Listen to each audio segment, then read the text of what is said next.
ಈ ಥರ ಒಂದು ಸಿನಿಮಾ ಮಾಡೋದು ಅಷ್ಟೇ ಸುಲಭದ ವಿಷಯ ಅಲ್ಲ. ಫಸ್ಟ್ ನನಗೆ ಡೈರೆಕ್ಟ್ರು ನನಗೆ ಈ ಕತೆ ಹೇಳುವಾಗ ನಿಜಕ್ಕೂ ನಾನು ಕೇಳಿದ್ದು, ನನಗೆ ಹೆಣ್ಣು ಅಗೋರಿ ಅನ್ನೋದು ಕಾನ್ಸೆಪ್ಟ್ ನನಗೆ ಗೊತ್ತಿರಲಿಲ್ಲ. ನಾನು ಯಾವತ್ತೂ ಕೇಳಿರಲಿಲ್ಲ. ಹೆಣ್ಣು ಅಗೋರಿ ಇದಾರಾ ಅನ್ನೋದೇ ನನಗೊಂದು ಆಶ್ಚರ್ಯದ ವಿಷಯ ಆಗಿತ್ತು.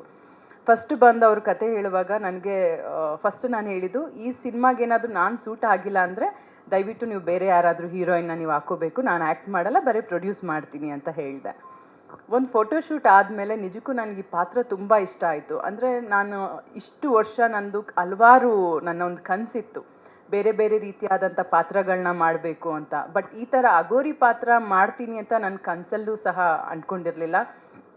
ಇದೊಂದು ನನ್ನ ಬೆಸ್ಟ್ ಸಿನಿಮಾ ಆಗುತ್ತೆ ನನ್ನ ಲೈಫಲ್ಲಿ ಅಂತ ನನಗೆ ಒಂದು ನಂಬಿಕೆ ನನಗೆ ಬರ್ತಾ ಇದೆ ಈಗ. ಯಾಕಂದರೆ ಈಗಾಗಲೇ ಕೆಲವರು ಸಿನಿಮಾ ನೋಡಿದ್ದಾರೆ, ಎಲ್ಲರೂ ಸಿನಿಮಾ ತುಂಬ ಚೆನ್ನಾಗಿ ಬಂದಿದೆ. ನಮ್ಮ ಪಾತ್ರಗಳು ನಂದಿರ್ಬೋದು, ರಮೇಶ್ ಸರ್ದಿರ್ಬೋದು, ಅನು ಅಕ್ಕಂದು ಪಾತ್ರ ಇರ್ಬೋದು, ರಂಗಣ್ಣನ ಪಾತ್ರ ಇರ್ಬೋದು, ಎಲ್ಲರೂ ತುಂಬ ಚೆನ್ನಾಗಿದೆ ಅಂತ ಅಪ್ರಿಷಿಯೇಟ್ ಮಾಡ್ತಾ ಇದ್ದಾರೆ. ಸೊ ಹಾಗಾಗಿ ಇದೇ ಅಕ್ಟೋಬರ್ ಶ್ರೀಜಯ್ ಅವ್ರಿಗೆ ನಾನು ಥ್ಯಾಂಕ್ಸ್ ಹೇಳ್ತೀನಿ. ಯಾಕಂದರೆ ಅವ್ರು ಇಲ್ಲದೆ ಇದ್ದಿದ್ರೆ ಈ ಒಂದು ಭೈರಾದೇವಿ ಈ ಪಾತ್ರ ನಾನು ಮಾಡೋಕ್ಕಾಗ್ತಿರ್ಲಿಲ್ಲ, ಮತ್ತು ನನ್ನ ಸಂಸ್ಥೆಯಿಂದ ಇಂಥ ಒಂದು ಒಳ್ಳೆಯ ಸಿನಿಮಾ ತರೋಕ್ಕೂ ಆಗ್ತಾ ಇರಲಿಲ್ಲ.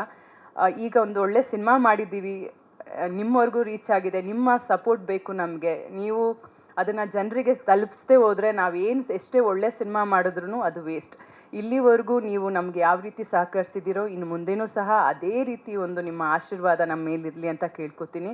ಇದೇ 3ನೇ ತಾರೀಕು ಈ ಭೈರಾದೇವಿ ಸಿನಿಮಾ ನಾಡಿತ್ತು, ಇನ್ನು ಒಂದು ದಿವಸ ಇದೆ ಅಷ್ಟೇ ನಮಗೆ. ಭೈರಾದೇವಿ ಸಿನಿಮಾ ರಿಲೀಸ್ ಆಗ್ತಾ ಇದೆ. ನಾನು ಥಿಯೇಟ್ರಿಗೆ ಫಸ್ಟ್ ಶೋ ತ್ರಿವೇಣಿ ಥಿಯೇಟ್ರಿಗೆ ಸಿನಿಮಾ ನೋಡೋಕ್ಕೆ ಹೋಗ್ತಾ ಇದ್ದೀನಿ. ನೀವು ಎಲ್ಲ ಬನ್ನಿ, ನಮಗೆ ಸಪೋರ್ಟ್ ಮಾಡಿ ಅಂತ ಕೇಳ್ಕೊತೀನಿ. ನಮಸ್ಕಾರ.